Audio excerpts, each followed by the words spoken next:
Death হয়ে যায়, মৃত্যুবরণ করে ফেলে। আবার অনেক মা জ্ঞান হারিয়ে ফেলে, আসমানে ফেরেশতারা কান্না শুরু করে, আল্লাহ মনে হয় মা সন্তান দুইজন মৃত্যুবরণ করেছে। আমার আল্লাহ বলে না, সন্তান জন্ম দেওয়ার সময় মা সন্তান দুইজন যদি মৃত্যুবরণ করে তামাম দুনিয়া তো মরুভূমি হয়ে যাবে। আর জিবরাইল মেডিকেল সায়েন্স ব্যবহার কর, আল্লাহ এটা আবার কেমন? আমার আল্লাহ বলে, যেই সন্তানটা দুনিয়াতে আসার পরেও কান্না করে না, জিবরাইল তুমি তোমার 3টা আঙ্গুল দিয়ে ওই বান্দার পিঠের মধ্যে 3বার ঘষা মারো। জিবরাইল বলে, 1বার ঘষা দে, 2বার ঘষা দে, 3বার ঘষা দেওয়ার সাথে সাথে সন্তানটা যখন ওয়াও ওয়াও করে কান্না করে ওঠে।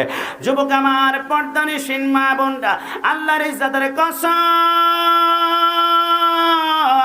করে বলি, ওই মাকে ধাক্কা দিলে জ্ঞান ফেরানো যায় না, যেই মাকে ইনজেকশন দিলে জ্ঞান ফেরানো যায় না, সন্তানের ওয়াও কান্নাটা মার কানে যেতে দেরি হয়, মার জ্ঞানটা ফিরতে 1 সেকেন্ড সময় লাগে না। একটু জবান খুলে বলি সুবহানাল্লাহ।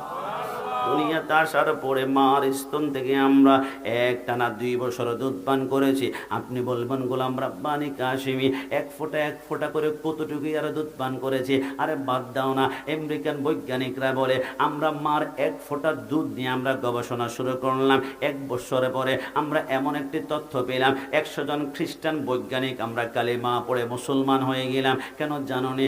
আমরা দেখলাম মার 1 ফোঁটা দুধের ভিতরে আমার আল্লাহ দুনিয়ার 180 রকমের ফলের রস ঢুকিয়ে দিয়েছে। জোরে বলে সুবহানাল্লাহ।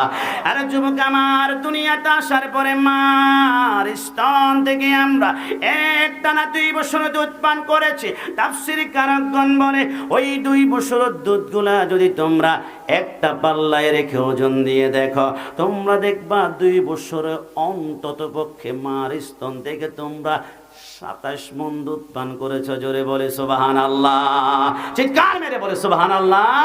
মায়েরি পদ তলে, মায়েরি পদ তলে সন্তানের জান্নাতি মিলে, সে কথা মোদের রাসূল বলে। কি কষ্ট হচ্ছে আপনাদের? বলুন না, মায়েরি পদ তলে, মায়েরি পদ তলে সন্তানের জান্নাতে মিলে, সে কথা মোদের রাসূল বলে। নামাজি বেহেশ 13 সাবি,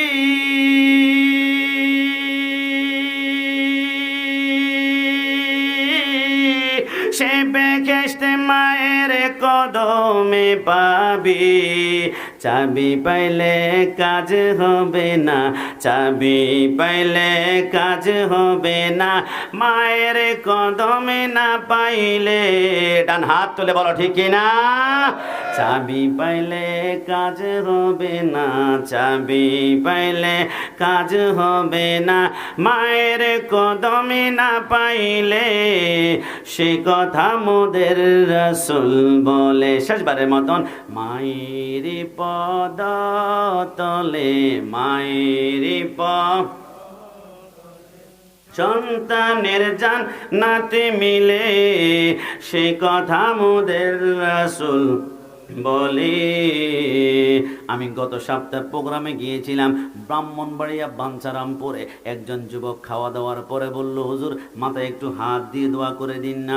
আমি বললাম, দুনিয়ার জমিনে আব্বা আম্মা যতদিন আছে একটু খেদমত করার চেষ্টা করো। দুনিয়াতে রিজিক টাকা পয়সার মধ্যে এত বরকত দিবে কল্পনাও করতে পারবে না। আমাকে মুচকি হেসে বলে, হুজুর আমার কেন জানি মনে হয় আব্বা আম্মার খেদমত কিছুটা হলো হক আমি আদায় করে ফেলেছি। আমি চোখ বড় করে বললাম, কিভাবে সম্ভব হলো? হুজুর বিশ্বাস করেন, আব্বা আম্মার নামে 5 লাখ করে 2টা ডিপিএস করে দিয়েছি, 5 তলা করে 2টা বিল্ডিং সাবকলা করে দিয়েছি।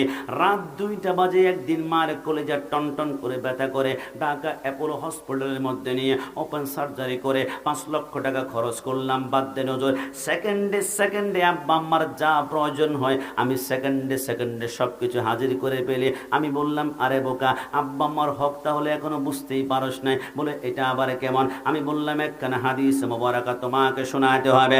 আল্লাহর নবীর জলিল কদর সাহাবী আব্দুল্লাহ ইবনে মাসউদ বলে, লাব্বাইক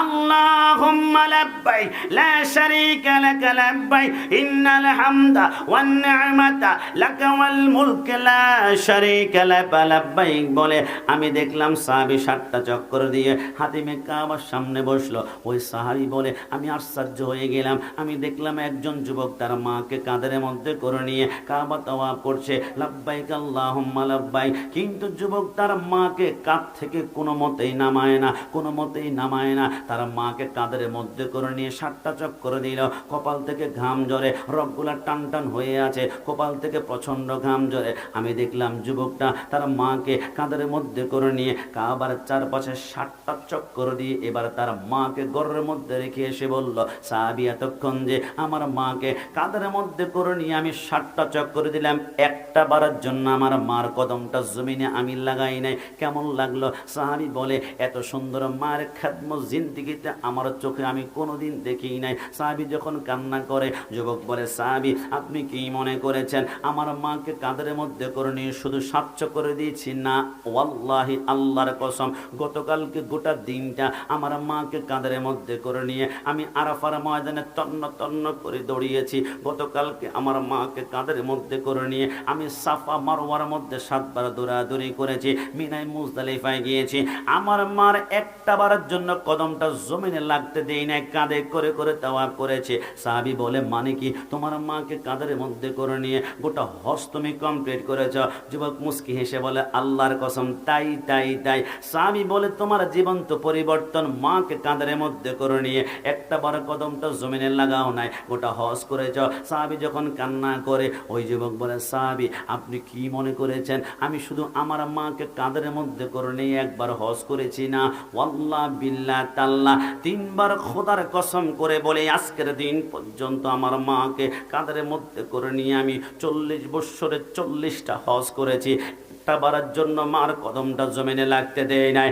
সাহাবী হাওয়া করে কান্না করতে লাগলো, যুবক যুবক এটা কি শুনালা?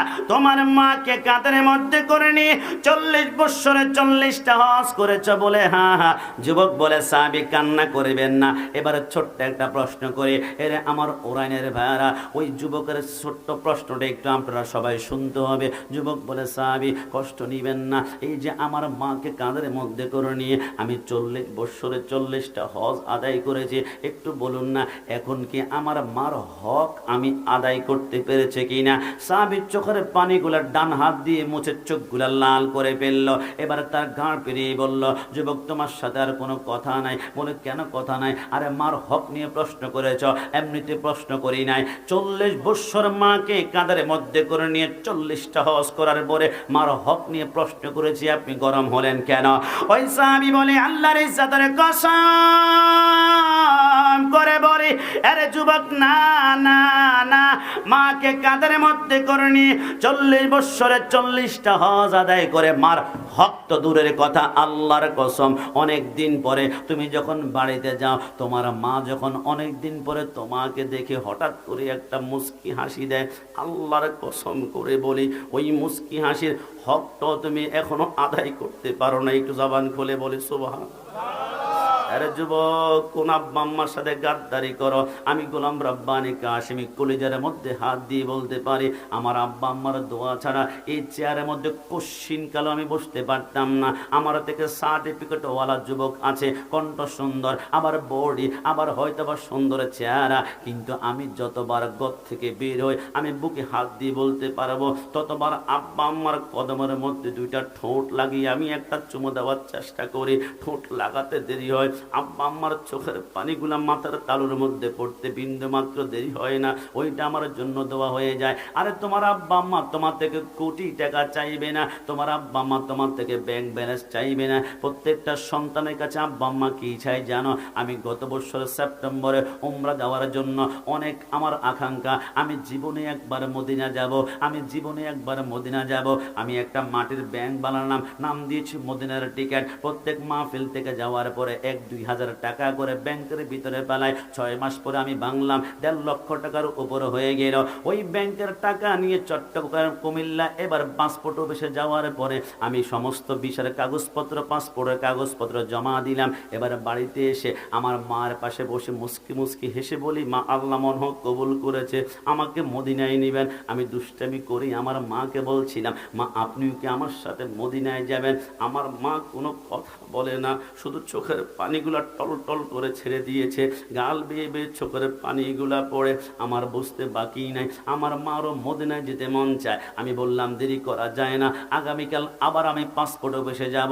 আমার বাবা আড়াল থেকে শুনতে পেয়েছেন, আমার বাবাও বলল আমারও তো মদিনায় যেতে মন চায়। আমি বললাম তকদির খুলে গিয়েছে, আব্বা আম্মা দুইজনকে যদি মদিনায় হাজির করতে পারে আমার আর কি লাগবে। এবার পাসপোর্ট অফিসে গেলাম, 1 মাস পরে পাসপোর্টটা পেলাম। গত বছর অক্টোবরে চট্টগ্রাম শাহ আমানত বিমানবন্দর থেকে আমার আব্বা আমাকে মদিনার বিমানে উঠিয়ে দিলাম। বিকেল বেলায় হোয়াটসঅ্যাপে একটা ভিডিও কল দিলে আমার আব্বা আম্মার চেহারা যখন মোবাইলের মধ্যে বেশি উঠলো, আমার সাথে কোনো কথা বলে না, শুধু চোখের পানিগুলো টল টল করে পড়ে, শুধু চোখের পানিগুলো টল টল করে পড়ে। আমি বললাম বুঝতে পারলাম না, পৃথিবীর জমিনে একটা মাত্র দেশ আছে যেই দেশের বাতাস নিঃশ্বাস দিয়ে টান দিলে কলিজার ক্যান্সার পর্যন্ত ভালো হয়ে যায়, এটা হচ্ছে মদিনার বাতাস, এটা হচ্ছে মদিনার হাওয়া। আব্বা আম্মা সেইখানে গিয়েছ, কেন তোমরা কান্না করো?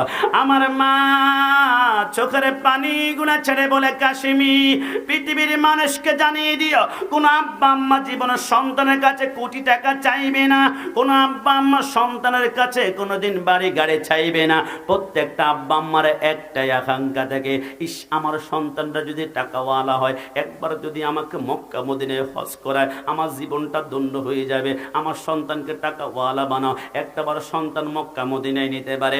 আজকে তোমার ভাই তোমরা আমাদেরকে মক্কা মদিনায় নিয়ে এসেছ, আল্লাহ তোমাদের জন্য জান্নাতে একটা ঘর বানিয়ে দিবে। একটু জবান খুলে বলি সুবহানাল্লাহ, চিৎকার মেরে বলে সুবহানাল্লাহ। জান্নাতের চাবি